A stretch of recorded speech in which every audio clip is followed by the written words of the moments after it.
हाँ बच्चों, आज आप लोगों को एक्टिव से पैसिव वॉइस बदलने के लिए आपको नियम बताया जाएगा। पीछे बोर्ड पे लिखा गया है कि वॉइस जो होता है उसको वॉच कहते हैं। इसमें जो होता है कि वॉइस बताता है कि सब्जेक्ट जो होगा अपना कार्य कैसे करेगा। तो दिया गया है कि there are two types of voice. इसमें पहले दिया गया है कि आपका एक्टिव वॉइस, जिसमें कर्तवाच्य होता है, आपका जो सब्जेक्ट होगा वो पहले दिखाया जाएगा। और इसके बाद दूसरा आपका आता है पैसिव वॉइस। पैसिव वॉइस का अर्थ होता है कर्मवाची। कहा जाता है कि उस सब्जेक्ट पर कौन सा कर्म पड़ रहा है। तो इन सब चीजों को बनाने के लिए हमें कुछ नियम, कुछ रूल की आवश्यकता होगी। तो आप इन रूल को देखिए कि लिखा है कि how to change active voice in passive voice. तो हम रूल बताते हैं कि रूल जो होता है वो पहला रूल कहता है कि एक्टिव वॉइस को कि जो सब्जेक्ट होंगे उनको पैसिव वॉइस जब बनाएंगे हम तो उस समय ऑब्जेक्ट में बदल देते हैं।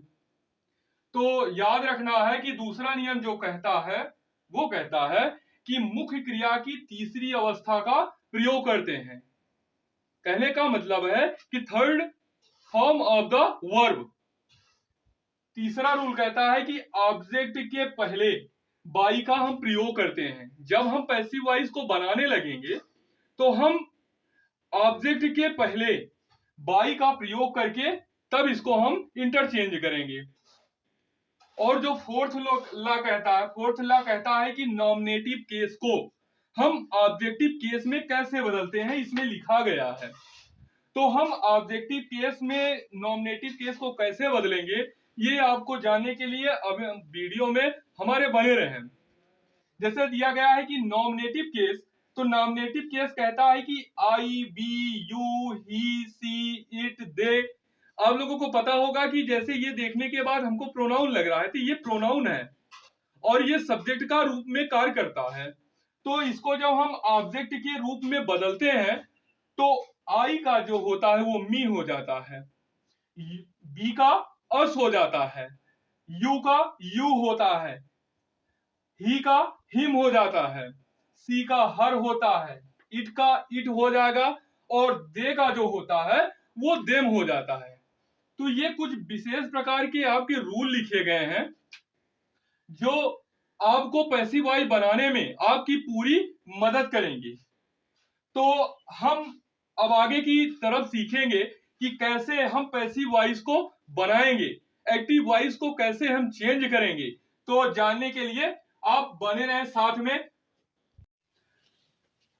आप आगे में ये लिखा है कि present indefinite tense change into present continuous tense.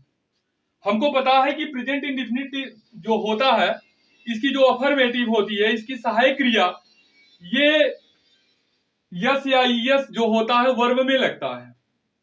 तो जब हम इसको बदलेंगे तो प्रेजेंट कंटीन्यूअस टेंस में बदलेंगे, इज, एम, आर में बदलेंगे।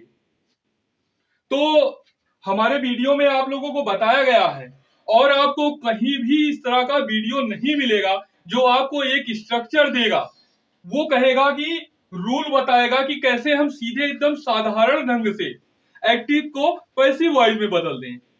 जैसे दिया गया है कि आप सब्जेक्ट लिखिएगा, उसके बाद हेल्पिंग वर्ब होगी, उसके बाद वर्ब की थर्ड फॉर्म होगी, उसके बाद आपका ऑब्जेक्ट होगा। अब हम कैसे करेंगे आपको हम एक एग्जांपल के माध्यम से बता रहे हैं। जैसे लिखा है कि ही राइट्स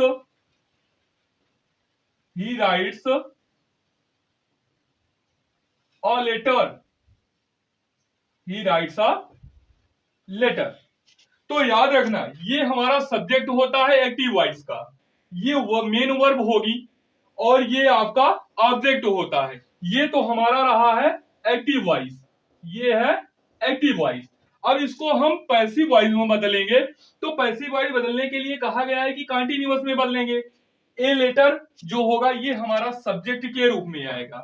तो ए लेटर को हम इंटरचेंज कर ले रहे हैं, बना ले रहे हैं। तो ए लेटर जो होगा ये आ गया हमारा, ए लेटर हो गया। याद है हमको कि ए लेटर के साथ इज का प्रयोग होता है, इज जो होता है आपकी हेल्पिंग वर्ब होती है, ये प्रेजेंट कंटीन्यूअस टेंस में होती है, तो हम लिखेंगे ए लेटर इज। उसके बाद याद है कहा है, रूल कह रहा है कि वर्ब की थर्ड फॉर्म मतलब राइट का थर्ड फॉर्म राइट, रोट और रिटेन होता है, WRITTEN रिटेन। उसके बाद आपका बाई के बाद जो आपका ऑब्जेक्टिव केस बनेगा वो हिम होगा, ही का, क्योंकि हिम होता है, ही का आपका हिम होगा। तो ये आपका पैसिव वॉइस बन गया। तो याद रखना कि जो आप यहाँ पे कर रहे हैं, यहाँ पे आप बना रहे हैं, तो ध्यान दीजिएगा, ये आपका सब्जेक्ट हो जाएगा पैसिव वॉइस का, ये आपकी हेल्पिंग वर्ब हो जाएगी, ये आपका वर्ब का मतलब मेन वर्ब जो आपकी है इसका थर्ड फॉर्म हो जाएगा, उसके बाद आपका बाई होगा, उसके बाद आपका ऑब्जेक्ट होगा। तो इस तरह की वीडियो में आसानी से सीखने के लिए यदि अभी हमारे वीडियो को सब्सक्राइब नहीं किए हमारे चैनल को, तो सब्सक्राइब करें और लाइक करें, जिससे हमारा वीडियो आसानी से आप तक पहुंच सके। Thank you.